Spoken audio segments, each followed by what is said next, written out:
That means we're on. Well, welcome. Hi. Thank you so much for joining us today. You're so welcome. We have Chris with Timeless Blooms NC here. That's me. Florist and wedding planner extraordinaire.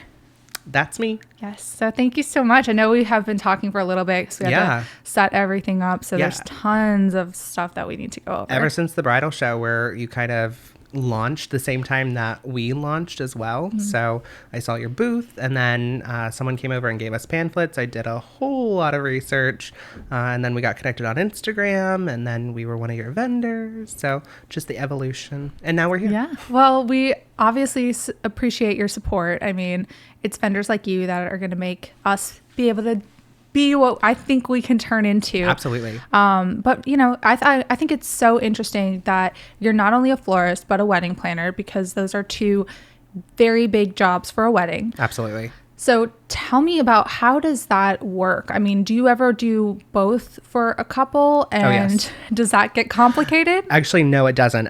So my business partner, Amy, who unfortunately couldn't be here today because she is doing a venue walkthrough with a bride. We sat down sometime late last year and we kind of decided, how can we monopolize on the wedding industry here in Raleigh with our talents? Amy is very organized. I'm organized to some degree, but she is anally organized. Gotcha. So with her organizational skills and her ability to follow up with brides and kind of close on them, she works a corporate America job. She's been in IT software sales for years now. And so with her ability to kind of capitalize on her conversations with our brides and my ability to design the weddings with like their design concepts. If a bride comes to us with a Pinterest picture and she's like, I want this, mm-hmm. which is what happens all the time. And we implore them to continue doing that because that's what gives them the inspiration. We sat down one afternoon and we said, how can we grow? And how can we get better? Because if we continue to get better in this industry, we continue to kind of change it up and shake the boat. So we decided that the two sort of integral parts of a wedding, so to speak, all of the ingredients together.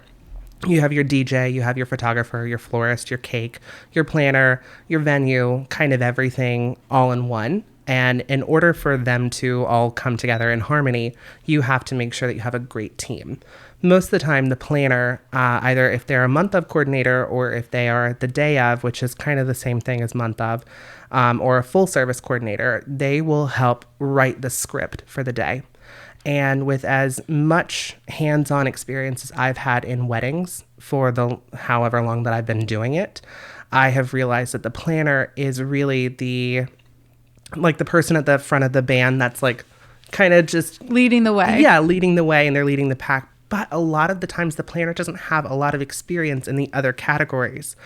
And the planner is there to assist the bride with not only design, but the feel, and making sure that the couple stays on target with creating a ceremony and a reception that exudes them as a couple. Right. So with the planner being at the precipice of that role, we wanted to make sure that we also were able to come in and give that design technique with the florals.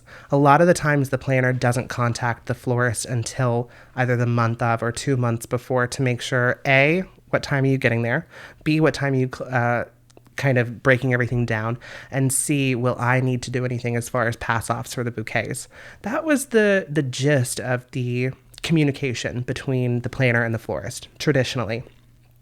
And how we come in is we are the planning team and we're the florist. So we are coupling that design together and making sure that the bride knows we are not only here to make sure that you get down the aisle, but also to make sure your event and your wedding looks exactly and feels exactly how you came to us with that Pinterest picture.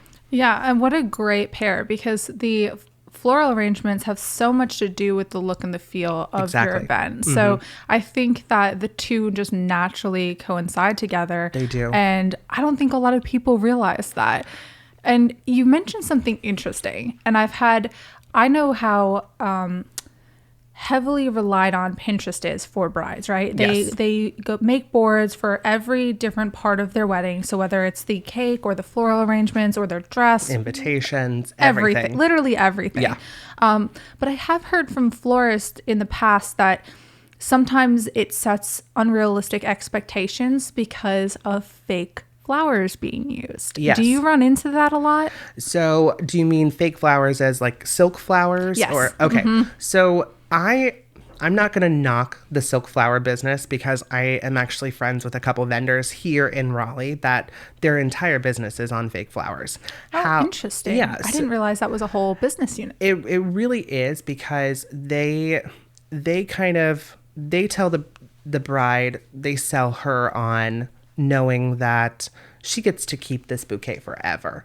And as great as that sounds and as sentimental as that can be, who realistically is going to hold on to a silk flower bouquet from your wedding however long ago? Where are you storing that? Where are you putting it? It may go in the back of a closet and get dusty, or it may go in a centerpiece and you may actually relish it for years. I'm not going to knock silk flowers, but we do come into a lot of brides who bring us beautiful, perfectly stunning pictures of bouquets. And it's specifically bouquets that immediately Amy and I will look at the picture and we'll say, sweetie, those are fake. Yeah. And it's that initial shock of, I have literally built everything. It's like a pyramid. Yeah. Everything underneath this picture is what was built on it. But luckily, we have the ability to source not only locally grown organic and natural flowers from local North Carolina flower farmers, but we have a huge access to the marketplace with a wholesale florist, making sure that we can find and locate the best flower that looks exactly like it does in that one bouquet that you really love. And everything is handpicked and hand chosen. It's not like we're bringing it off the conveyor belt and saying, here's your bouquet. Right. It's made by hand. It's taken care of. We make sure that you get exactly what you want so that you have no qualms with your day. Because most of the time, the pass off comes and you're a bride sitting in your bridal suite getting your makeup done, and here comes this florist wearing probably sweatpants or yoga pants in my case, and oversized t-shirt and a backwards Nike cap, and handing you your bouquet that we're proud of. I know that I'm proud of every single bouquet that we've given to our brides, and it's a moment for me personally because she's going to carry that down the aisle with her that I worked on. And I will have a moment with her before anybody else gets to. And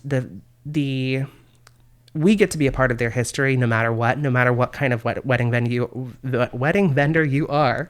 But as far as tying that back to silk flowers, it's not my cup of tea. And I think that you can get a lot more unique look and a lot more unique feel. Flowers have a feel to them. Carrying something a bouquet, really, it weighs 10, 15 pounds. You got to do some curls before you walk down the aisle.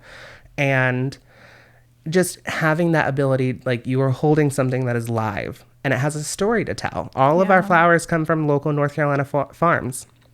You are literally carrying something that has been cultivated and cured and loved on for generations on the backs of North Carolinians who have done these flower farms before. So our flowers come with a story, and I am a sucker for good sentiment. So that's my take on that. I think it's interesting though.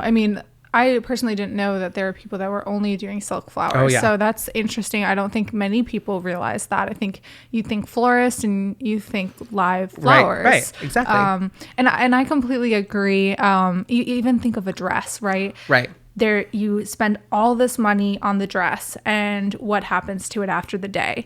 It goes in a box, and you never take it out again. Ever. So... But I'm not going to knock. Right. I'm not going to knock a good Lazaro or Haley Page or Panina Tornay. Like my business partner, Amy, she literally flew up to New York with her girls and that's amazing. And got to meet Panina, and she did a custom dress for her. Wow. Now she is an anomaly when it comes to normal brides, especially here in the South and here in Raleigh.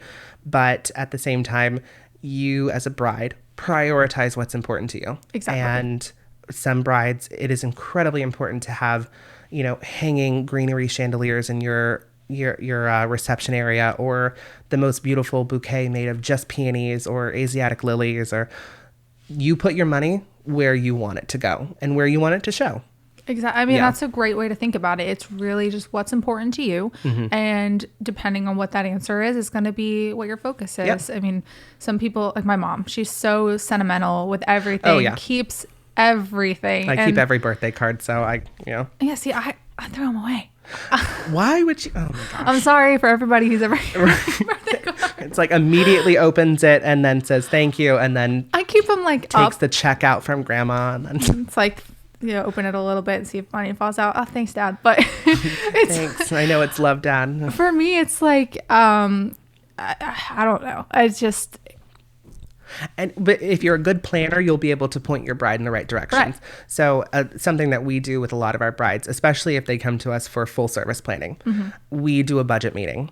A lot of brides don't have any clue how much it costs to get down the aisle. Now, if you are a bride that your wedding is incredibly important to you, like 10 out of 10, this is the day that my entire life has been leading up to. I will never do anything this important or ever want to, throw a party, because it's a party. Let's be real. This big ever again. That's great. All right. So we're going to work backwards. How much do you want to spend, like all in? And if they give us a number, we can work backwards from that. And we can say, look, if you're having 150 guests and you want chicken and salmon served at your, as your entree, like those are cheaper entrees as far as your protein goes. You're looking at like $45 from a decent caterer per plate. Sometimes that number shocks people, especially when it comes to flowers. I can 100% see that happening. I mean, I don't think they're even thinking how much the floral arrangements go into a wedding, right? It's not just the bouquet and the boutonniere. It's the centerpieces. It's what other, like when you're walking down. Arbor, it's the aisle starters. Right. It's everything. And because we have brides that come to us that, we built this business off of budget brides. Those were our bread and butter. We don't have minimums, still don't have minimums. There are a lot of florists here in the Raleigh area that have a $3,000, $4,000, $5,000 minimum. That's fine. That, they do beautiful work. However, we are not going after that bride. We want to go after the bride that isn't scared to say, hey, my budget is $2,200, like all in flowers. What can you do? That's great. Let's work backwards. What's important to you? Do you want a bridesmaid? You want bridesmaids bouquets, or do you want, single stems, or do you want greenery? There are options. Right. And I think that's where my level of expertise comes in, because I do know what brides want. And I know that if budget is important, then budget will be more important than what the flowers look like. Yeah. So there are ways to cheat with flowers. There are ways to get the look of luxury flowers that are not luxury flowers. My favorite trick, and I just taught this to a couple other people last week, is peonies. Most expensive flower on the market. Normally $8 to $9 a stem. If you bunch 6 to 8 carnations together and you wire it, it turns into a peony. Right. And we've done that at several events. And the bride knows she wants a peony. She can't afford it. It's kind of like, you have champagne taste on a beer budget.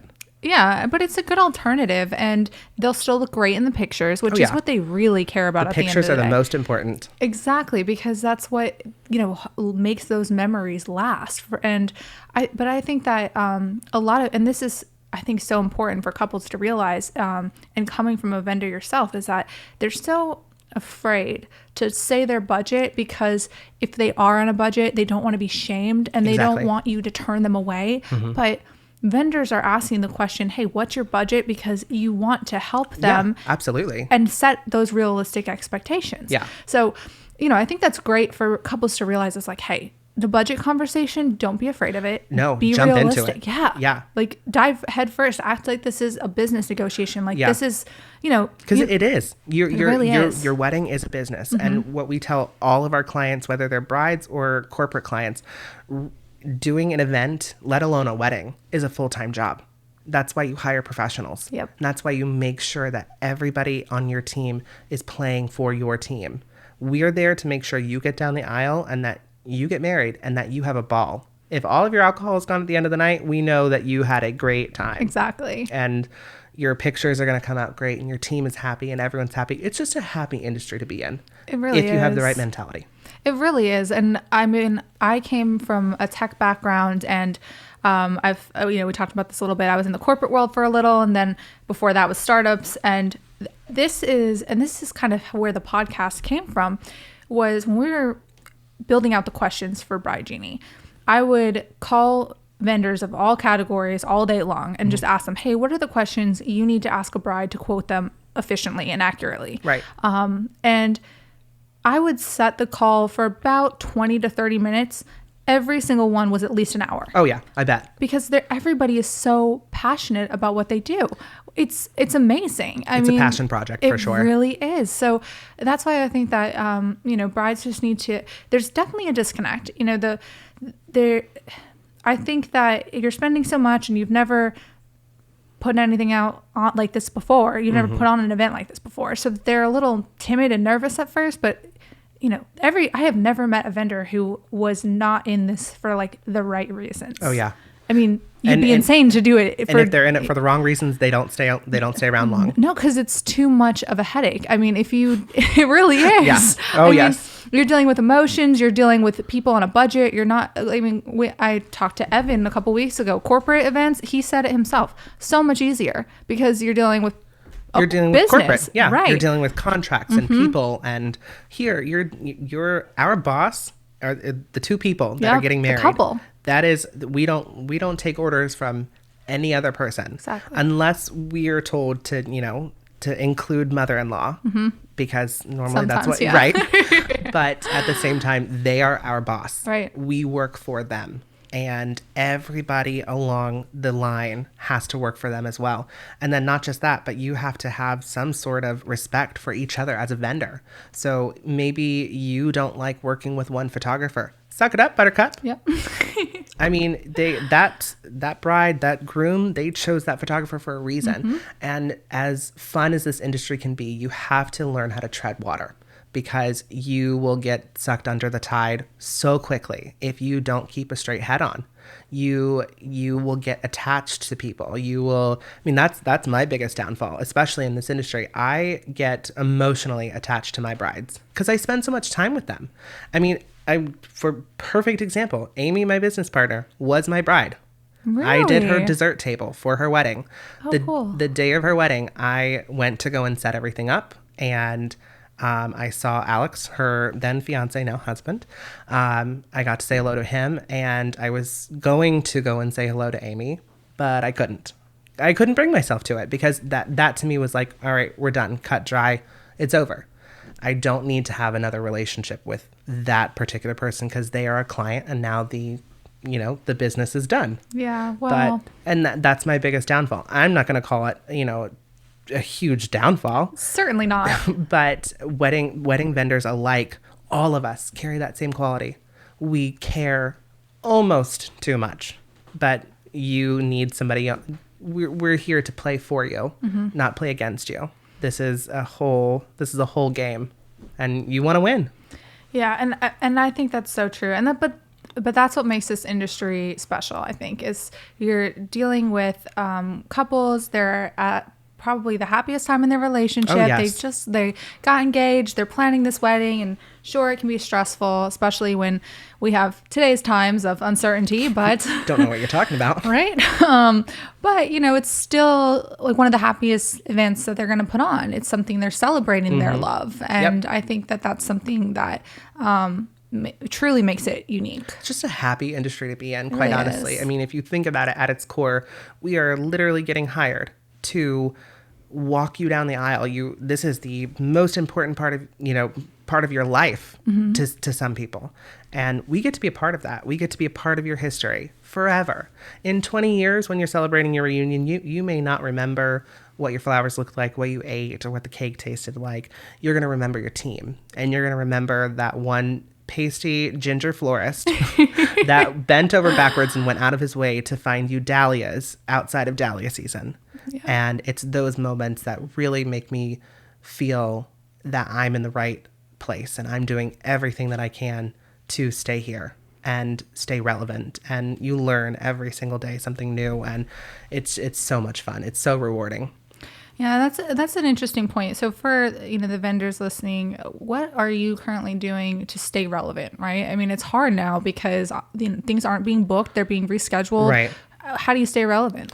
So for us, I think you can split that into two different answers. For planning, staying relevant with planning is keeping on top of your brides, making sure that they are taken care of, even though, for instance, we had a few brides that pushed their dates back a full year. And wow. We still talk with them every month. We still touch base just to make sure, like, hey, are your colors changing? Do you foresee, any of your guests increasing? Like you changed your month. So what are you changing? So for planning, touching base with your brides and touching base with not your brides either. As far as bridal shows go, like vendors rely so heavily on the bridal shows. And with us missing this last one with Forever Bridal, especially, we took a hard hit. And because you rely on that face-to-face value, connecting with your clients, because it's a personality test. When a couple comes and approaches you in your booth, they're looking at you up and down. It's a first time experience for both of you. You've never met them, they've never met you. So it's that personality test. How do we interact with each other? Can we hold a conversation? Do you make me excited? Can I see my wedding when I'm talking to you? And for planning and staying relevant with that, it's super important to make sure you take that same energy where you were meeting the bride for the first time and copy and pasting that into this follow-up and making sure that you keep in touch with them. And if anything is changing, wedding colors will change every year. The Pantone color for this year was blue, and I haven't done a single blue wedding. Yeah, that's true. It was like a navy-ish blue, right? I think dark color. Yeah, I think it was a dark blue and then other different variations of like Carolina blue. I wasn't a fan. Yeah, me neither. But trends can be written out by anybody. You yourself gave the example of like vendors can be anybody. A kid with a laptop can be a DJ. Right. Anybody can write trends. And you can say that the next wedding trend is getting married in the airplane. And somebody somewhere will reblog that or repin it, and then all of a sudden it'll be huge. For us, staying relevant is staying in touch with our brides and giving them what they want. Their relevance isn't going to be our relevance. And where I want to do a super modern, like just gorgeous burgundy, moody wedding straight out of, a Vogue magazine, the weddings that we're doing are, they're not that, because they're the bride's vision. Right. I think for vendors who are concerned with staying relevant, the thing that they should do is just take a step back and kind of change their mindset. Relevance is not my opinion. Relevance is what's relevant to her. Relevance is what she pinned on her Pinterest board. And that's what she wants. So that's what we're going to give her. We can give our opinions and our personal touches and say, hey, why don't we do this instead of that? But it still gives the same look, but it's a little bit more modern. And we can do that kind of stuff. But that's hearsay. That's neither here nor there as far as the bride's concerned. Exactly. She wants a hanging greenery chandelier at at her venue. She's going to get a hanging greenery chandelier. Right. Exactly. It's up to them. They're the one writing the check at the end of the day. It's their wedding. So what they say goes. Exactly. Yeah, I mean, that's a really great point. And you definitely used my favorite example. Sorry, I stole that from you. No, it's fine. I probably say almost every call I'm on, right? We're talking about how to make sure that you're working with a true wedding professional. And I think it's the easiest example of saying a kid with a laptop who says he's a DJ. Exactly. Right? And I know like part of what we've incorporated into Bride Genie is that we're asking qualifying questions. So do you have an LLC? Right. What's your EIN number? Because then we can denote them. You immediately kind of weed out the fakes. And we're not going to, if somebody is a freelancer, we're not going to not let them be on the platform. Right. But we'll denote their profile as a freelancer. So couples can easily differentiate who is what. Right. That's one way to do it. I mean, eventually we want to make it an application model. So all vendors have to apply. Absolutely. And then it's easy. It's, hey, I need to see that you've shot, if you're a photographer, 25 weddings. You need to have these types of reviews. Like, we can check that. It's the same thing that venues do these days. Exactly. And it's something that I agree with wholeheartedly. Like, if you are a new and beautiful, shiny venue, they want to make sure that the vendors that are there and stepping foot there are vetted. And, they're not just kind of these one-offs where it's like, oh, well, I just decided I wanted to bake a cake one day and call myself a caterer.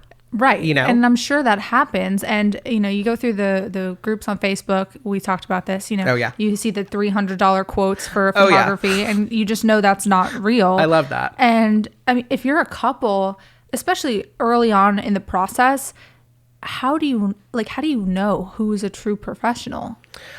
I think that's one of the most unfortunate parts of being a couple in the wedding industry is you kind of get blindsided when, the second you get engaged, it's go, go, go. I mean, you either are both on the same side as far as wanting to immediately dive in and start, touring venues, and she wants to go and look at dresses, and, it's exciting. And then the next thing you have this whole itinerary of vendors you need to meet with, and you don't know who they are, and you don't know if they're vetted, and you don't know if their pictures are lifted, and you don't know if they're a real DJ, and you don't know if they've ever done a wedding. And I think that's the biggest part of being transparent with your bride, with your couple, is telling them that if you're new to the industry, tell them you're new. Make them trust you. And like I said, again, this is a personality test. Most of the time, couples will book you based on their interaction with you. I may be leery of that as far as like a florist or something like that goes, because that really it takes talent. Food especially. I mean, I want to try your food before. Yep. I want to try it before I spend thousands and thousands of dollars on it. But like DJs and photographers, and this could be entry level for you, and this could be a good side gig for you. And that's truly what it is for a lot of us who are starting out. But you've got to be transparent with your couple, and you've got to say like, hey, I've only done 2 or 3 weddings before, but I promise you that I'm gonna do everything I can to get you from point A to point B, and that it's gonna be perfect. Right, like I'm going all in on this. Yeah. Establish that relationship and the trust with them. Right. I think that's so important. Yeah, it's so important. And I mean, we talked about this too. Is that people will use other people's images and you see that kind of stuff, and it's I mean, it doesn't surprise me that it happens. I mean, I'll be vague because I don't know how much of this story I'm supposed to know, but I know that it's happened even at certain wedding shows, not saying which one, but a wedding show had 2, we'll pretend they're photographers, I don't know, but like one was using the other one's pictures in their booth. I was like, wait, what? The funny thing is that happens often. Right. And I'm like, wait, they're right over there. Now, like, what? What I will say is the wedding industry is an incredibly happy industry to be in. But we are petty as hell. Yeah. And especially when it comes to our work, we are proud of our work. You should be. And for us to kind of jump in on a new bridal show, for example, and for me to be next to a booth and for if I look over and I see one of my bouquets in a picture, I'm just going to kindly slip over and introduce myself and say, hey, where'd you get my picture? But the thing is like, you can do it professionally, you can do it petty, or you can just ignore it. The one thing you don't want to do, especially being a vendor, is to ignore it. Because you can't. Because then you are creating a cycle for a couple that sees that and she's like, that's what I want. Mm-hmm. Did you take that picture? Well, they can lie. And again, not to be like super petty, but it's your work. You own it. Mm-hmm. And you can be professional about it. You can be whatever about it. Again, and I said this earlier, the first thing that when you get engaged, the first thing that I'm not going to do is go to a florist and do a reverse Google image search. Right. You don't think about that. No, why would you? Right. But you can go on Pinterest and you can create a board of 1,000 different bouquets. And what you can do from there is just take that to the florist and say, hey, can you do this? Or quiz them. Ask them what kind of flowers are in it. If they stumble on their words and they name everything in there as a rose, it's like, But at the same time, like you just got to do your work. You got to do your homework as a bride. You got to do your homework as a vendor.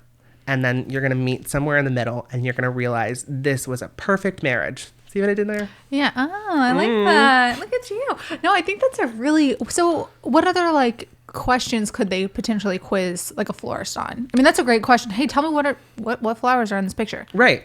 I mean, so I think the biggest thing is one of the coolest questionnaires that I got was from one of my mentors. Oh, cool. And one of my favorite questions to ask and to catch brides in, as far as because when we meet with brides, sometimes they haven't met with other florists before. Mm-hmm. And sometimes we implore them to go and look elsewhere. Right. You know, if they are kind of unsure of their quote, or if they're unsure of their budget, or if they just don't believe that our prices are as good as they think, go and price shop us. That's perfectly fine. You are more than capable of doing that. But my favorite question to ask, if a bride has already sat down with a florist before, is we ask her, what color is your dress? Is it a white, or is it an ivory? Is it a starch white? Is it blush? And sometimes they stumble and they're like, well, I don't have my dress yet. And then our next thing is, well, how'd you get a proper quote from a florist? Now, normal people may not understand what that question is, but everything having to do with the quote that you get from a florist is based off of the flowers that they choose. There is a white teacup rose. There is a ivory rose. There is probably 1,000 different color variations of roses. You are holding this thing at your belly button for hours. It needs to look good with your dress. Yeah, it has to match. Now, granted, they could still be a professional florist. They could still be great. They could have been, published in magazines. But one of our first questions is, what color is your dress? Because we want to make sure that the flowers not only coexist with everything, but your pictures look good. You're not going to walk down the aisle in a stark white dress and with ivory flowers. That's not going to look good. No, not at all. And if your quote from my competing florist says ivory flowers, and I know that she has a stark white, Haley Page with lace accents, I know that florist didn't do it was just kind of a business work. It was a fly by the seat of my pants. I'm going to put this invoice together and hope that she pays her deposit. Gotcha. That's an interesting perspective, because you're right. Everything is going to be built off of first the dress, and then I would imagine the colors, the next preceding colors mm-hmm. that are in the scheme for them, and then bridesmaids dresses, right? Mm-hmm. What the bouquet style they want is, exactly. and so on and so forth. But that's interesting. I would never have thought that. There's a lot of kind of segue questions that mm-hmm. we ask our brides to really get to know what their style is. Yeah. And we'll show them some pictures, some of the pictures that I sent you guys. Mm-hmm. So some of them are very whimsical. And if they're it's called a nosegay. Okay. Which is a perfectly round. I don't have any of those. Oh. Because I don't make those. Oh, okay. I don't know how. Oh. I never taught myself. Because are they super complicated? They're not. It's just a ball. It's a ball on a stick. Super, super popular early 2000s, still popular to this day. Not my cup of tea, but if a bride comes to me and she's like, I need a nosegay, I'll learn how to make it for you, I promise. But everything else, so like this bouquet, we typically show them this picture because you see like the wispy of the silver dollar eucalyptus right there coming off of the side. If a bride likes that, we know that she's more whimsical. We know that she's not as like tightly bound, and she doesn't really care about clean lines, or it's what we tell our brides. We're dealing with nature. Nature's going to do what nature's going to do. Yeah. You can't have perfection when it comes to flowers. They can look perfect, but they're not perfect by any means. Underneath that bouquet is tons of wire and things just keeping it together, making sure that it looks the same on the outside and you don't really see the mechanics on the inside. But we show brides pictures like these. So like this. This was for a stage shoot with September Photos. And the whole feel of this was the bride was more petite and she was going to hold it a little lower. So it's a flat bouquet. And we ask our brides, what are you doing with your bouquet after, you walk down the aisle and you're kind of done with it? A lot of brides will put it at their cake table. A lot of brides want to keep it at their table and kind of lay it down flat. Well, you're not going to take this big, beautiful ball of flowers and lay it down. You're going to kill them by the end of the night. Right. So you make a flat bouquet. Cool. So it's those types of questions that we really get to know the bride as far as like what's important to her. Oh, wow. And trying to get an idea of like what her style is. So like if you were to sit across from, if you're put at a table at a wedding and you don't know anybody that's sitting at your table, it's scary. I get it. It's happened to me before. You want to give them a talking point. So these larger arrangements that get to sit in front of you, they're for you to not talk to your guests in front of you, because you can't. You're not gonna like just kind of look over everybody and see like, how can I talk to you? So you do things like this where they're lofted and they're above the table. These are hugely popular with us right now, and they're hugely popular with a lot of florists because they get to those talking points with those brides. They get to know what their style is, and if they have a small wedding, 80, 85 people, likely everybody there knows each other or has been acquainted to each other, knows each other's names. So talking amongst themselves is important to the bride and groom. So you put a lofted centerpiece at their table. You put something that's not going to take away from the rest of the room.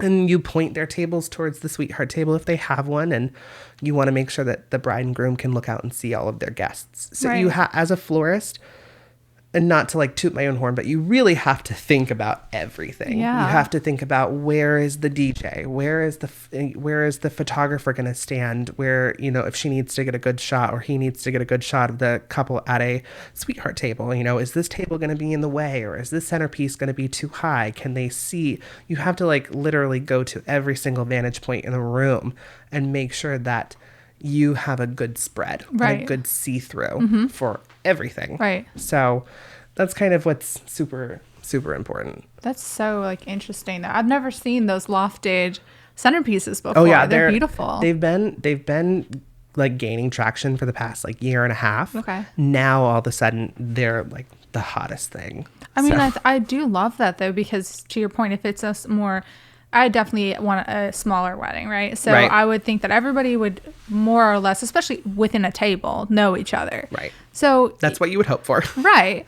So you don't want this giant thing obstructing. I mean, imagine if we had this big centerpiece right in front of us right now. We'd be talking to some flowers. Right. It's like, that's not fun. And I guess you can talk to your date, which cool, but maybe somebody doesn't have a date. I don't know, but... Yeah, there are a lot of moving parts in a wedding. And again, bring it back to my point of, it is a full-time job planning your wedding. You have to make sure that Aunt Karen and, Donnie like each other. And oh crap, they're at the leftover table.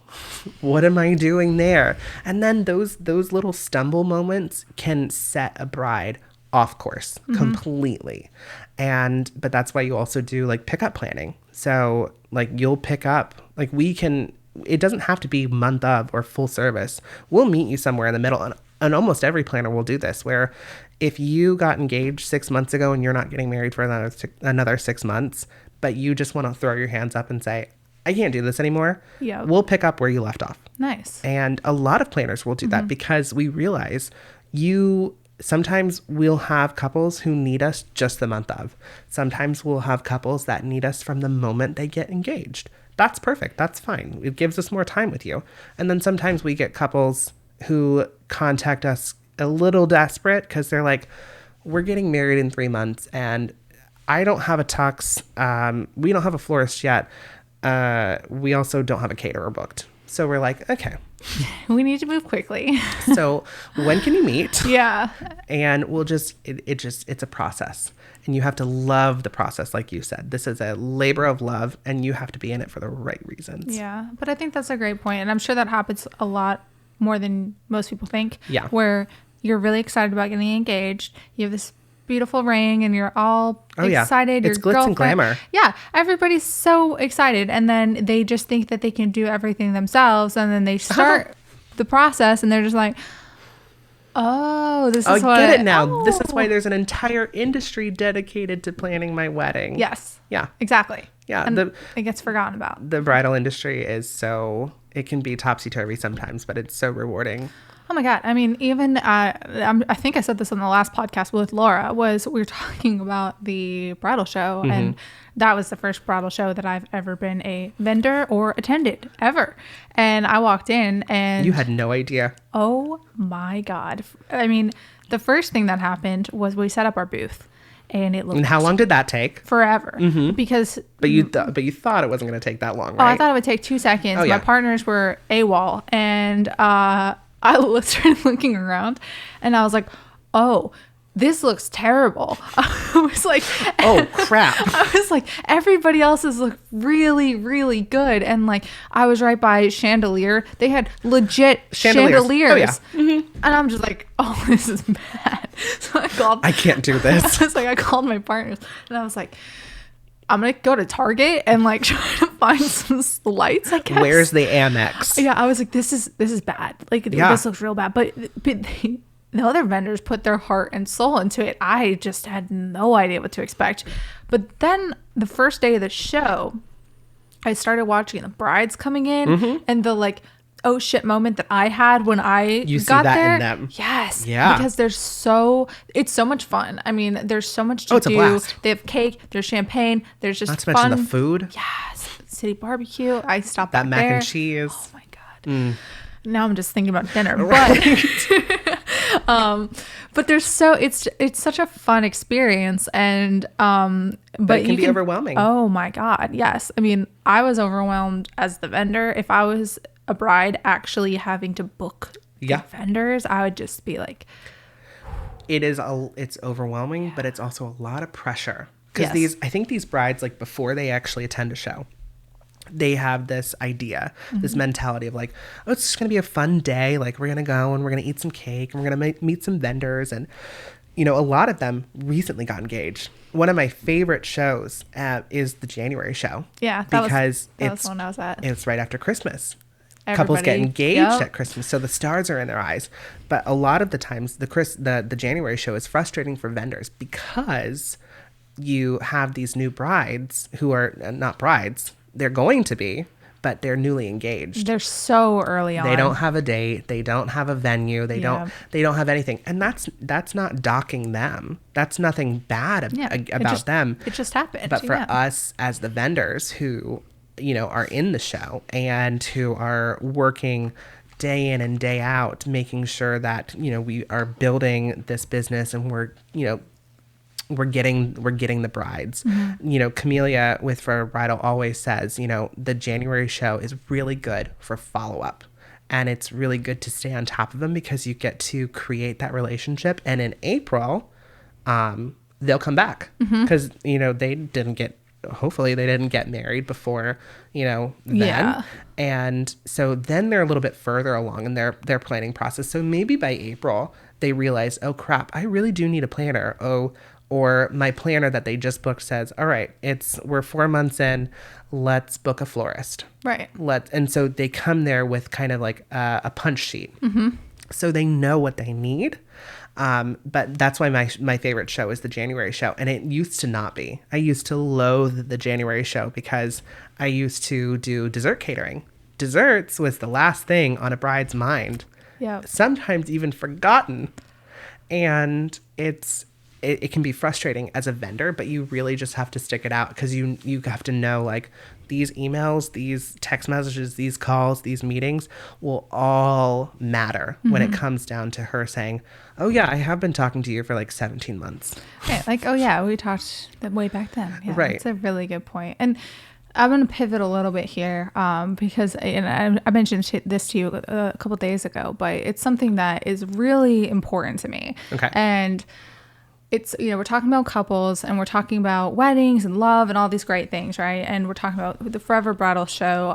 My company's Bride Genie, right? Right. The conversation comes up time and time again about being inclusive with the names. And you got to think too, with Forever Bridal, they've been around 25 years. Mm-hmm.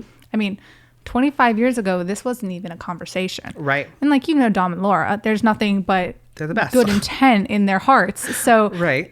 Being not inclusive was certainly not on their mind when they named the show. Right. So what's your take on that? I mean, so as far as promoting inclusivity within this industry, we cater to people who are getting married. So if we're being specific for the wedding industry, our clients are getting married, whether they are gay, straight, purple, brown, other, whatever. Whatever you identify as. We are there for the wedding industry. So I think as far as being named the bridal industry or referred to as the bridal industry, I rarely say wedding industry. Right. Although I probably have said it like 3 or 4 times through this podcast, but I don't know. We won't check. Right. I normally refer to it as the bridal industry. Right. Forever Bridal, Bride Genie. Mm-hmm. I think it's just synonymous with what this ends up encompassing. And we as, by the way, I'm gay. I don't know if you know. Right. But your boyfriend gave it away. Right. But as an LGBT business owner, more specifically, a wedding industry planner, florist owner, whatever, it's super important for me to be authentically myself. Mm-hmm. And we're in the South, and I think we talked about this on the phone. We did. It can be difficult. But up until now, I haven't experienced a couple or even in-laws or mother of the brides or, mother of the parents of the groom have any sort of bad connotation towards me as their planner or their florist or their wedding caterer. Because what I do is specific to make them happy. Mm-hmm. So it doesn't matter what my personal choices are or how I live my life. I work in an industry that I am good at and I can connect with brides. The wedding industry is female dominated and that's fine. It doesn't threaten me, but what sometimes will be the reverse of that are couples that aren't straight or identify as other coming into this and being introduced as the bridal industry. Like, for instance, at the Forever Bridal shows, you get stickers. Mm-hmm. And that will delineate you from, other brides who are getting married in different months. Right. So I know that they have a groom sticker. And that's fine. But that groom sticker sometimes doesn't show all of the information that a bride-to-be would be. Mm-hmm. Or I forget all of the different. I think they had like bridesmaid, maybe mother of the bride, right. Bride, groom. It's just so you as the vendor knows who you're talking to. Exactly. Right. And something as little as that, it's not necessarily important for me mm-hmm. because I know when it comes to planning my wedding one day, like I don't need to introduce myself as, by the way, this is my fiance and he's also a man. Like right. It's kind of obvious. Yeah. But for some people that is important. Mm-hmm. And that feeling included in an industry that is so inclusive mm-hmm. is so important these days. But it's important across the board. So, but at the same time, referring to it referring to it as the bridal industry, it's not out of malice. It's not because I am ignorant. Right. It's because I am a wedding vendor. I am a wedding professional. I have always called it the bridal industry. Right. It doesn't have a connotation that it's the bridal industry because of brides and it's a bride's world. It is, we're in it because it's the industry that we're in, and that's what we're used to. And we can pivot and we can start naming it different things. We could completely name it something else, but it will always be the bridal industry for me and for a lot of other vendors too. And it's super important for me to let my clients know, if it's not already completely, it's not a guessing game, that one of their vendors who is working for them is gay. Right. And it's a big talking point, and it's important for me because I'm not going to change who I am to make sure that your wedding goes off without a hitch, because up until 6, 7, 8 years ago, I couldn't get married. Right. So I'm now working in an industry where I'm promoting matrimony. Mm-hmm. And if you have a problem with how I live my life, then we have bigger fish to fry. Yeah. I'm trying to get you down the aisle, girl. Yeah, it's probably not the couple you'd want to work with anyway. Right. And I think that's why I haven't met one. Right, exactly. Because honestly, I think that the relationship between a couple and a vendor, it has to work both ways. You have to want to work with them, and they have Right. to want to work with you. Exactly. And we talked about this, up until 8 years ago, you couldn't get married, Right. which it blows my mind, but it was how things were. And a lot of these businesses have been in business. We'll use Forever Bridal again as an example. 25 years. Right. So for them, it wasn't even a conversation No. when they were naming the show. Mm-hmm. And I think that with how much the wedding industry relies on the term bride Mm-hmm. and bridal, I don't think that word's going anywhere at all.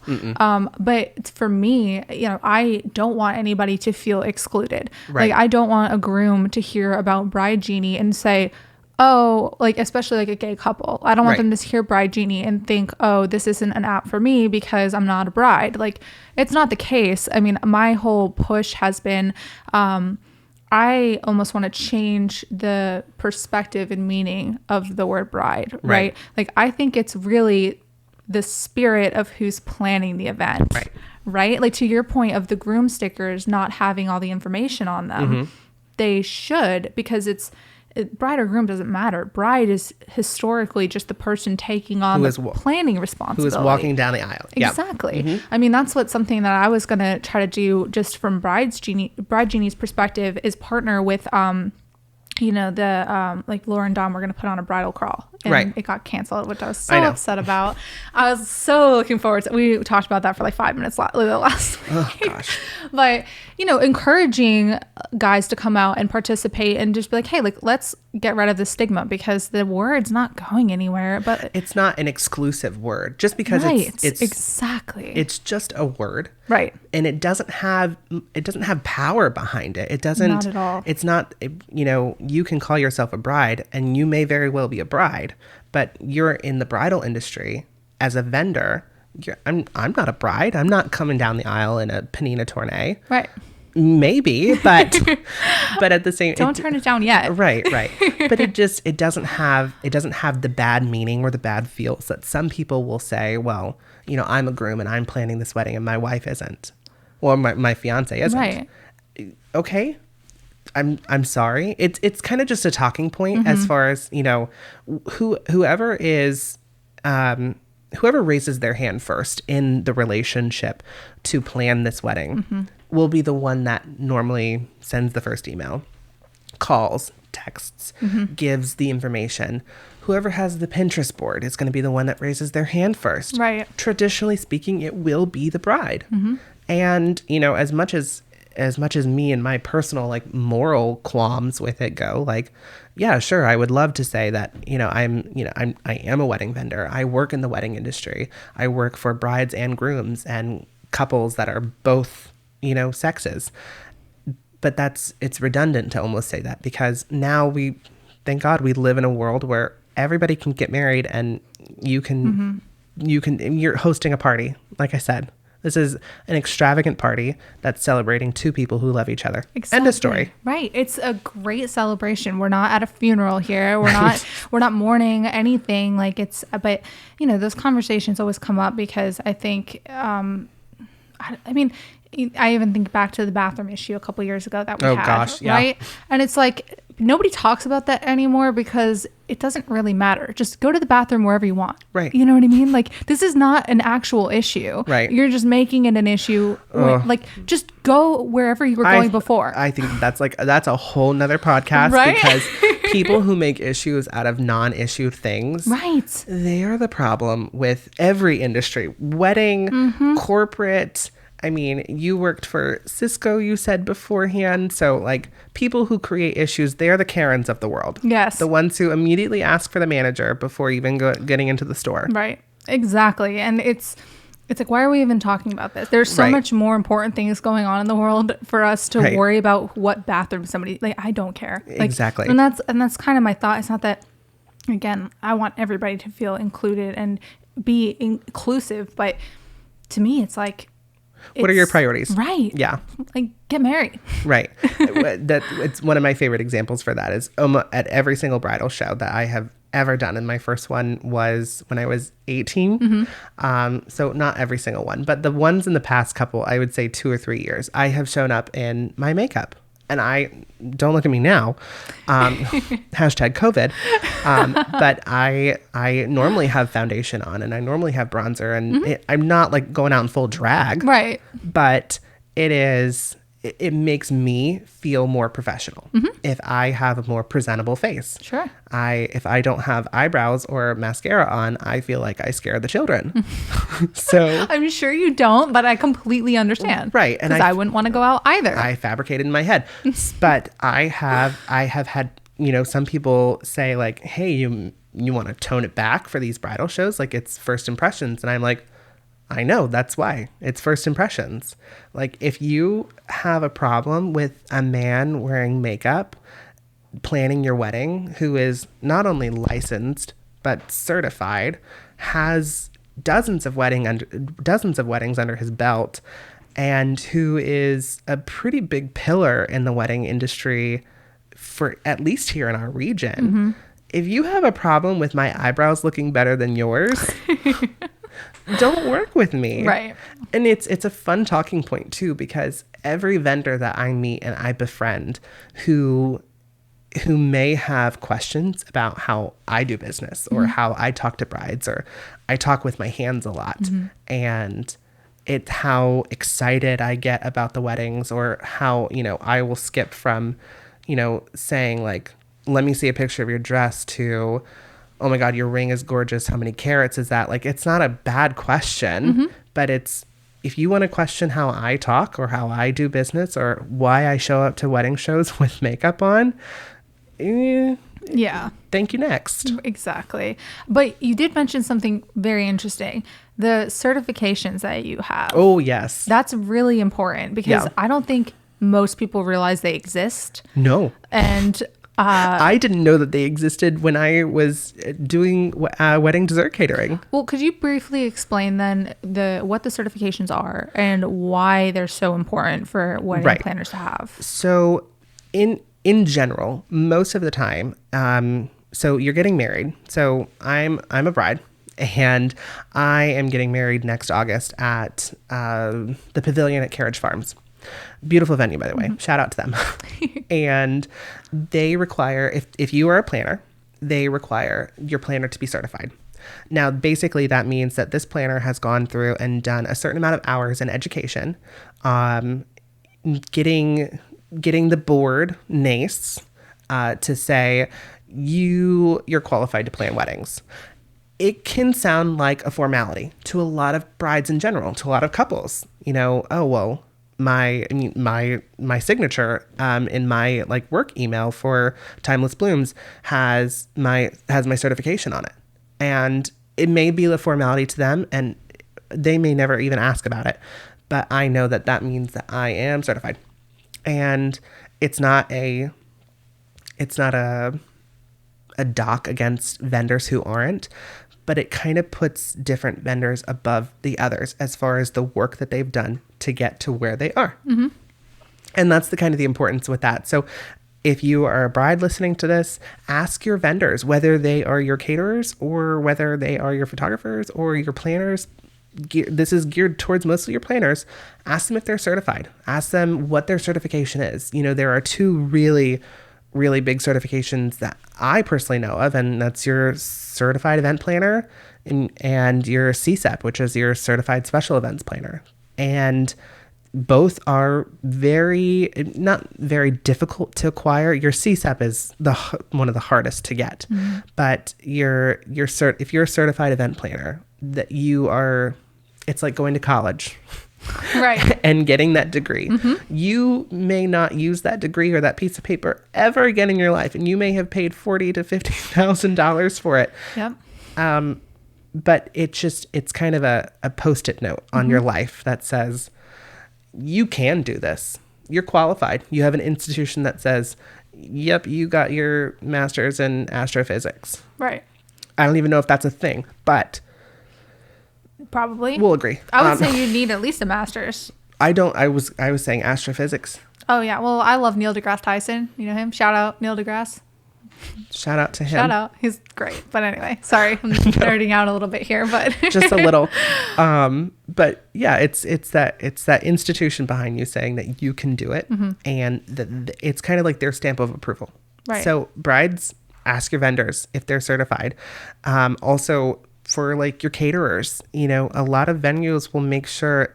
This is why venues give their preferred vendor list, because mm-hmm. they know that the people on that list are not only certified, but their caterers have a high health score.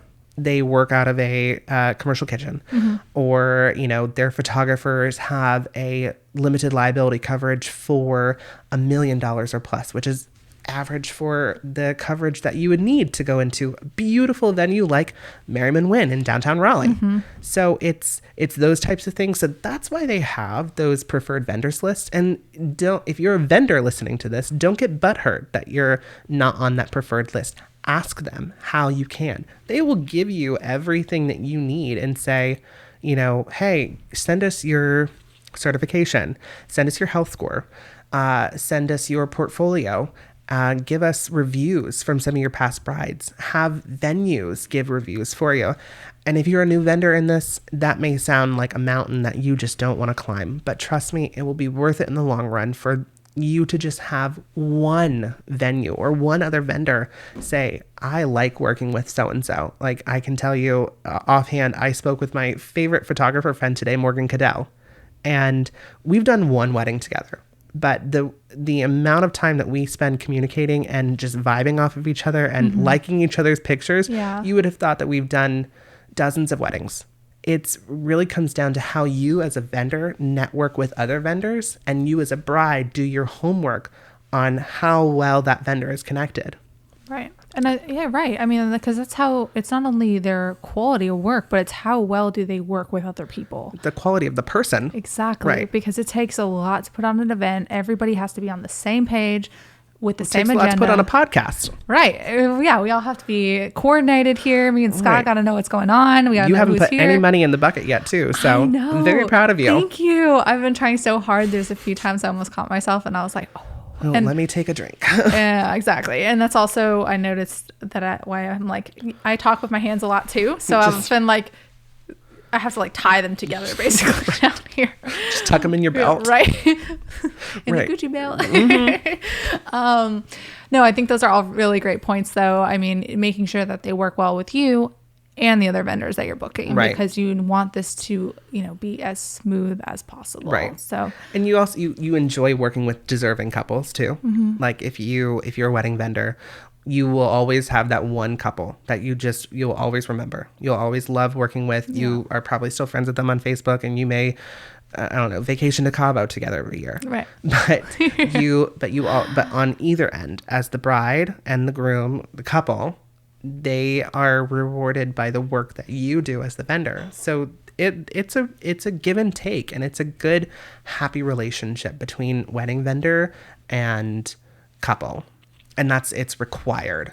And I have never seen a wedding go off without a hitch if they don't have a good vendor team. Yeah. And it's so important to have a good vetted team that does work well together. Like I said earlier, we're playing for the same team. The goal is to win. The goal is to get you down the aisle, to get you pumped full of Truly, and for you to enjoy your night and to remember this, hopefully, fingers crossed, for the rest of your life. Right. Unless you have too much Truly. But like I said, Truly margaritas, it'll go a long way. I'm 100% going to make those. They sound, well, lemonade Truly. We got to clap. Lemonade Truly, and then pre-mixed margaritas. Preferably the Jose Cuervo ones, but like make sure it's a weekend or you don't have to go into work the next day. Okay, I'll have to check it out. Well, Chris, so tell everybody before we sign off here where they can find Timeless Blooms. So our handle is at Timeless Blooms NC. Timeless spelled ThymeLess, and then it's at Timeless Blooms NC on the Facebook, the Gram, the Pinterest, all of the social medias. Perfect. Well, thank you so much. Yeah. I think that this will be great for both our vendors and our couples to listen to. Yeah, hair flip. I know. I would flip, but we have these headphones on. But the curls are too good to flip anyway. Well, before the rain, they were better. But it's anyway, right?